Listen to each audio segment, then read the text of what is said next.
हैं और आपको बता दें, कंस्ट्रक्शन और रेनोवेशन जैसे बड़े खर्चों पर इंडस्ट्री को आईटीसी क्लेम मिलने के आसार कम है। सूत्रों से मिल रही जानकारी के मुताबिक रेवेन्यू में कमी आने की आशंका के चलते राज्य इसे लेकर तैयार नहीं है। डिटेल ले लेते हैं। आलोक प्रियदर्शी हमारे साथ लाइव जुड़े हुए हैं। तो आलोक, बताएं ये खबर क्या है?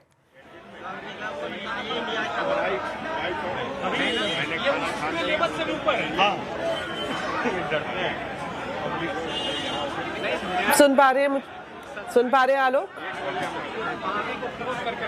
जी बिल्कुल बिल्कुल। देखिए बिल्कुल हमें सूत्रों से जानकारी मिल रही है कि जिस तरह से इंडस्ट्री ने लगातार डिमांड की थी कि जो कंस्ट्रक्शन और रिनोवेशन के खर्चे हैं वो चूंकि बिजनेस एक्सपेंसेस में आते हैं और लिहाजा उसके एवज में उन्हें आईटीसी क्लेम मिलना चाहिए, इस मांग को लेकर वित्त मंत्री के पास पहुंचे थे और वित्त मंत्रालय की तरफ से इस पर विचार चल रहा था। लेकिन जो हमें सूत्रों से जानकारी मिल रही है कि खासतौर से जो कंस्ट्रक्शन में जो आईटीसी क्लेम है उसको लेकर राज्य सरकार सहमत नहीं हो पा रहे हैं, क्योंकि राज्यों को लगता है कि ये बहुत बड़ा खर्च है, लिहाजा इस पर जो रेवेन्यू मिलता है वो कहीं उस रेवेन्यू से हाथ धोना पड़ सकता है। लिहाजा अगर इस पर आईटीसी क्लेम अलाउ किया गया तो खासतौर से जो कंस्ट्रक्शन रिनोवेशन में जो इनपुट यानी कि सीमेंट, कंक्रीट, जो आयरन, इन तमाम चीजों का इस्तेमाल होता है उस पर इनपुट टैक्स क्रेडिट अलाउ कर दिया गया तो राज्यों को काफी जीएसटी का रेवेन्यू नुकसान हो जाएगा।